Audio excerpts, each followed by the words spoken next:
isso deixou o Crespo encantado no São Paulo. Tem jogador fora do jogo de amanhã contra o Atlético Mineiro. Vamos falar também sobre a chegada do Mailton no São Paulo, que até agora não foi anunciado, mas tem notícias sobre isso e várias outras notícias do Tricolor. Belezinha, meu parceiro? Vamos embora aí para mais um vídeo, meu parceiro. E o negócio é o seguinte, amanhã tem São Paulo em campo, tá? E a gente até comentamos em outro vídeo anteriormente aí, né, que existe a possibilidade aí do Lucas começar amanhã como titular contra o Atlético Mineiro, tá? Segundo a ESPN, o Lucas Moura revezou com o Rodriguinho durante os treinos da semana e tem boas chances de começar jogando contra o Atlético Mineiro. Caso seja confirmado, será a primeira partida do Lucas como titular desde o dia 10 de março contra o Palmeiras, né? Que se não me engano foi na semifinal do Paulista, né? Se não me engano foi o jogo que foi o último que ele começou como titular. E desde então ele não jogou, né, cara? E quase nenhum jogo de lá pra cá, jogou uns 3 jogos aí, quando ele voltou de lesão, mas depois já estava sentindo dor e teve que voltar para se recuperar, para fazer outro tratamento. Aí essa vez que ele voltou agora, os jogos que ele entrou foi todos saindo do banco. Então desde o dia 10 de março ele não joga um jogo como titular e pode voltar a jogar um jogo como titular amanhã contra a equipe do Galo. Durante a semana ele revezou muito com o Rodriguinho, então a gente imagina que se o Lucas começar, ele vai jogar como meia, né? Como terceiro cara do meu campo ali. Eu não gosto dessa posição do Lucas, por quê? Porque é o seguinte, o Lucas jogando aí como meia, ele é o terceiro cara do meu campo, né? Bobadilha, Marcos Antônio e o Lucas. Quem vinha jogando nessa posição, pelo menos no último jogo contra o Atlético Nacional, foi o Rodriguinho. O Rodriguinho é um jogador mais jovem, tem mais intensidade, tá com ritmo de jogo e ele tem uma responsabilidade defensiva, uma responsabilidade sem a bola muito grande. Como é que tu vai dar uma responsabilidade defensiva, né, cara, aí importante pro Lucas? O cara acabou de voltar de lesão, tá longe de estar 100% ainda. Tem essa questão. Eu acho, né, que o Lucas tinha que jogar como atacante, né, como ele mais um ali no ataque. Entendeu? E o próprio Rodriguinho continuar com o meio do time. Eu acho que nosso meio campo, né, perde muito com o Lucas titular. Entendeu? Acho que o nosso meio campo perde muito com o Lucas aí como titular. Tá? Não acho que seja a melhor posição dele. Na minha opinião, ele tinha que jogar como atacante. Mas aí é a minha opinião. Né? Nosso meio campo, por exemplo, no próprio jogo contra o Atlético, na terça-feira perdeu muito quando saiu o Rodriguinho entre o Lucas. Né? Até porque ele é mais um atacante do que um meia. Entendeu? Então, não gosto muito do Lucas nessa posição aí, né? Nesse esquema de 3 zagueiros. Eu acho que o ideal é o Lucas jogar como um atacante, né? E não como meia, como ele jogou contra o Atlético, como talvez ele deve jogar amanhã contra o Atlético Mineiro, tá bom? Vamos lá, rapaziada. Segundo o Marcelo Bacejo, Rafael Tolói não foi relacionado para o duelo contra o Atlético Mineiro. Embora ele já esteja treinando com o elenco, o zagueiro ainda está longe da sua melhor forma física e vai levar um tempo para ele se recondicionar fisicamente. O seu último jogo foi no dia 4 de maio, né? Então tem bastante tempo aí que ele não joga.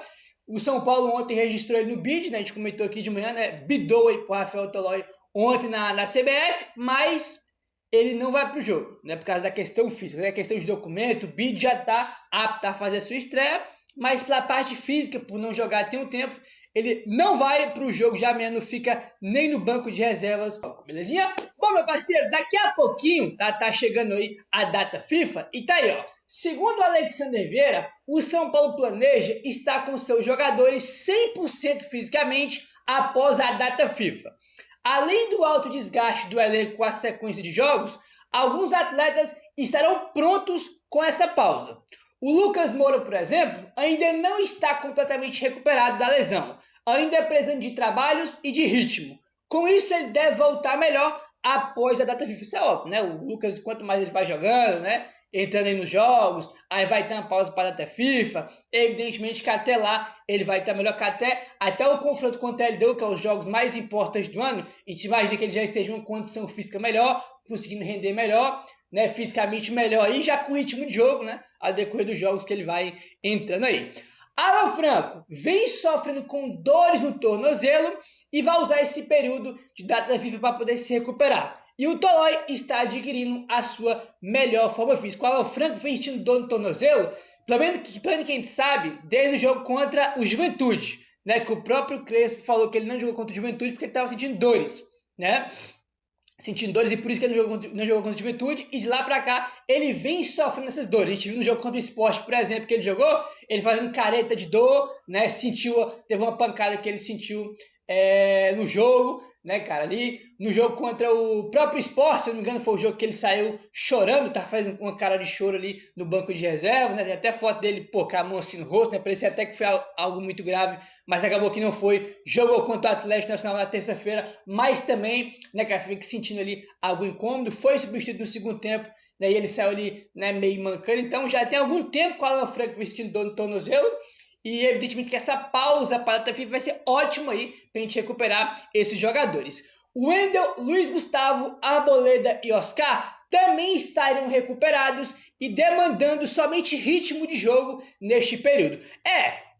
Cada um que tem um caso específico, né, cara? O Oscar, né, fraturou 3 ou foi 4 vértebras, né? Tem que ver aí como é que ele vai voltar. O Arboleda e o Wendel estão mais perto de voltar. E o Luiz Gustavo é um caso muito específico dos outros, né? O Luiz Gustavo teve aí um problema de saúde muito maior do que uma lesão. Não foi uma lesão, foi um problema de saúde, né? Que é o tromboembolismo pulmonar. Ele ficou impedido aí de fazer qualquer atividade física por um período. Então o Luiz Gustavo é algo à parte, né? Algo à parte. Aí. Os 3 primeiros, né, que no caso é o Wendel, Luiz Gustavo e Arboleda, têm boas chances de voltarem antes da pausa, tá? Então, segundo o Alexandre Vieira, o Wendel, o Arboleda e o Luiz Gustavo, antes da pausa eles podem voltar. Antes da pausa o jogo de amanhã contra o Galo e da semana que vem contra o Cruzeiro. Aí para a data FIFA.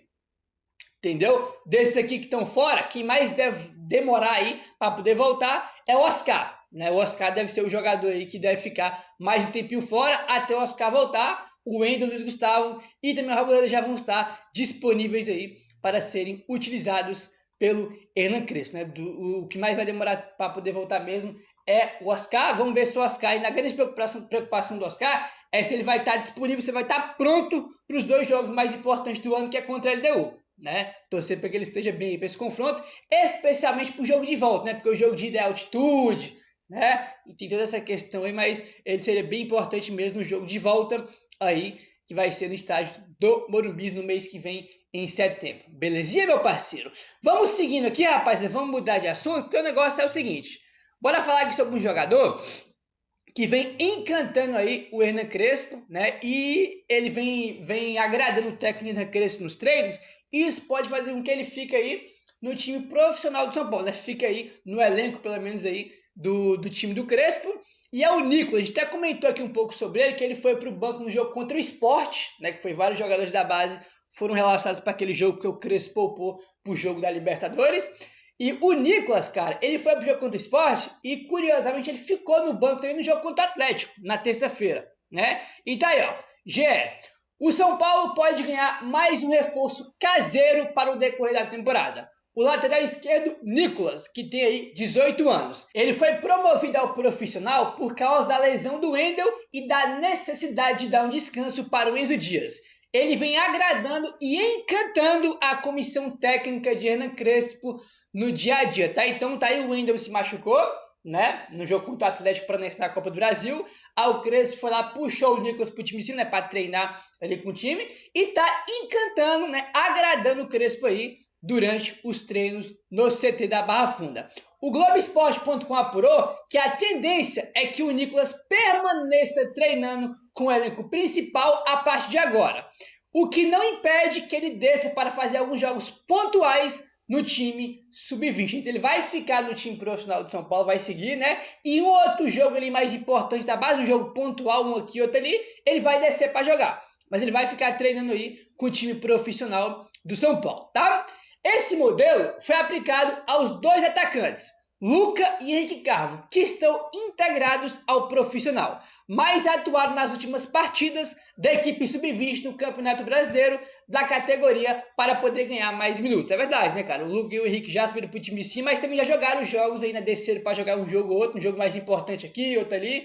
O Henrique e o Luca desceram para jogar, mas permanecem no time de cima, coisa que vai acontecer com o Nicolas. Ele vai ficar no time profissional, mas um jogo ou outro mais importante, ele desce para poder jogar aí, né, na base, né, os jogos mais importantes aí, ele vai descer para poder jogar aí, né? Mas o fato tá aí, tá? O Nicolas que já é falado na base do São Paulo tem muito tempo, ele é uma das principais joias das categorias de base do São Paulo. Ele é um lateral esquerdo que tem muita qualidade, que também pode jogar como ponta, né? Como ponta, aí tanto que ele chegou até a ganhar a camisa 10 na base, com o cara lateral de origem, porque ele tem muita qualidade, né? Então é uma das principais promessas aí, e tá agradando o Crespo. Vamos ver se o Crespo vai botar ele em algum jogo aí no finalzinho, né? Acho mais difícil porque o titular é o Enzo Dias, agora o reserva é o Patrick Lanza, mas o Wino tá perto de voltar, né? O Wino tá se recuperando de lesão, daqui a pouco vai estar disponível. Não sei se o Crespo vai chegar a dar uma chance pro Nicolas aí do time de cima no final de jogo aqui, outro ali, não sei, mas o fato é que ele tá dando um passo importante para ganhar espaço, que é agradar o técnico, tá treinando bem, né? Esse é um ponto, evidentemente, muito importante aí, que o Nicolas vem agradando o técnico Hernan Crespo, né? Como o Gé botou, ele está encantando o técnico aí durante o dia a dia no CT da Barra Funda. Belezinha, meu parceiro? Vamos seguindo aqui, rapaziada. E o negócio é o seguinte, o Mailton até agora não foi anunciado de forma oficial, né? E o André não traz aqui informação que o Crespo aí aprovou a chegada do Mailton ao São Paulo. Olha só, Mailton chega com aprovação de Hernan Crespo, segundo informação do André Hernan. Quando falaram do Mailton, o Crespo não conhecia. Aí o Crespo começou a ver lances do Mailton. Ele pesquisou sobre o Mailton e falou: bom demais, está jogando muito, quero agora. Aí o São Paulo foi lá e acelerou para buscar o jogador, né? O Mailton que chegou aí não vou lembrar agora qual foi o dia exatamente que ele chegou, acho que foi na quarta, né? E ele já, o André até colocou aqui que na sexta-feira, né, mais conhecido como ontem, o Mailton já treinou normalmente com o elenco, apesar que ele não foi anunciado de forma oficial, porque deve ter questão de documentação, essas coisas aí, até agora não foi anunciado, mas tá aí, né? O São Paulo pegou o nome do Mailton, né? Que o São Paulo estava interessado, colocou pro Crespo ver, o Crespo não conhecia, começou a buscar sobre o jogador, ver lance, ver vídeos, ver highlights do jogador, gostou e falou que estava aprovado, que podia buscar aí, né, que o Crespo queria o jogador. E eu tô ansioso para ver o Mailton no São Paulo, cara, porque a gente tá jogando aí com esquema de 3 zagueiros, né? O nosso time é muito ofensivo, e eu tô muito curioso para ver como vai ser esse esquema de 3 zagueiros com um ala muito ofensivo. Por exemplo, o Wendel, antes de se machucar, tava jogando bem, né? E, pô, ele tá, aquele jogo contra o Corinthians, por exemplo, cara, ele fez uma diferença muito grande, né? Porque ele é um lateral, né? Um ala ofensivo. Ele não é aquele cara de marcação, defensivo, igual o Wendel. Não, o Wendel é um cara ofensivo, ele tem qualidade para pisar na linha de fundo, para chegar para finalizar, né? Tanto que ele deu uma assistência contra o Corinthians. Então eu tô curioso para ver a gente jogando com esquema de 3 zagueiros e com 2 alas ofensivos, né, cara? Chegando ali, né, para ajudar no ataque. E o Mailton é esse cara, né? Eu vi comentários que ele não é bom defensivamente, né? Então, tipo assim, no linha de 4, o Mailton não vai bem, né? Porque ele não é um bom lateral sem a bola, na parte de marcação. Então, quando a gente for jogar, por exemplo, no linha de 4, quando for precisar jogar no linha de 4, põe o Cédric Soares, que é bom na defesa.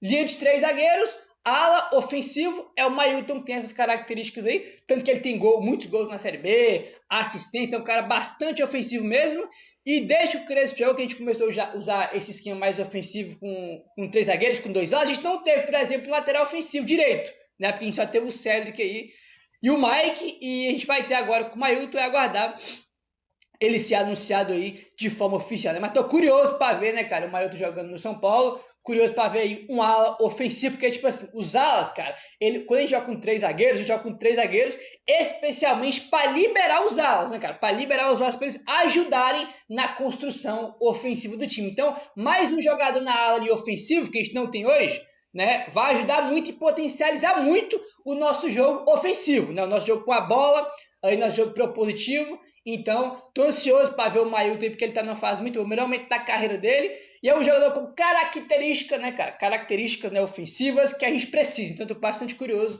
para ver ele jogando aí pelo São Paulo, tá bom? Vamos seguindo aí, rapaziada. E o negócio é o seguinte, meu parceiro. O Sabino, tá? O Sabinão da Massa deu entrevista aí pro Gabriel Sá e falou sobre a espetacular recepção que teve, a inacreditável festa que a torcida do São Paulo fez no jogo de terça, né, contra o Atlético. Nossa, ele falou que nunca viu nada igual. Em entrevista ao Gabriel Sá, o Sabino falou o seguinte, abre aspas: a emoção é muito grande, né? O Lucas falou e é verdade. Não podemos normalizar aquilo que nós vivemos na terça-feira. Para mim foi a melhor recepção que eu já tive. Foi o que eu posso dizer. Posso dizer que foi o ápice da minha carreira. Para mim, pessoalmente, foi uma sensação única, porque eu saí de casa com 11 anos de idade. com o sonho de viver uma vida de jogador. E hoje está podendo viver isso no clube como São Paulo. O mais tradicional da Libertadores é a energia que a torcida transmite em dias de Libertadores. A Libertadores parece que é uma coisa mágica para o São Paulo. Então, para mim, foi uma sensação única. E, poxa, você em campo vendo aquela torcida incentivando, incendiando o estádio e não parando de cantar, para mim é o ápice da minha carreira, fecha aspas. E para o Sabino, falando sobre a recepção, né? Ele disse que nunca viu nada igual o que ele viu na terça-feira, que foi o ápice da carreira dele, ele nunca tinha visto nada igual. E é verdade, cara, esse negócio que ele disse até o Lucas, é que o Lucas o São Paulo soltou os bastidores do jogo, e nos bastidores, né, o Lucas na pré-eleição, antes do jogo começar, quando os caras estavam subindo pro campo, o Lucas falou, ó, não normalizem isso aqui não é normal, não é todo dia que a gente vive isso aqui. Não é todo dia que os jogadores têm a experiência de viver o que eles viveram na terça-feira, né? E não só no jogo, né?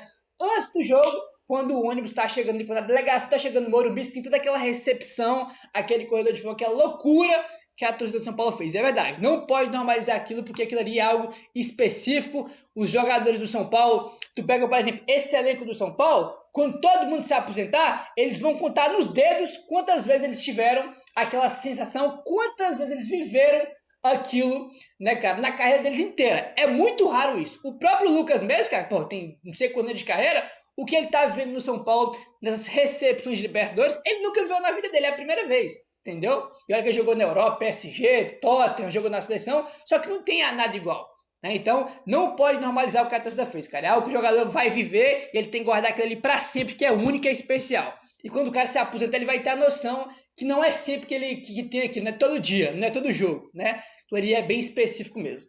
Meu querido, se inscreve no canal, deixa o like, valeu, tamo junto e saudações tricolores.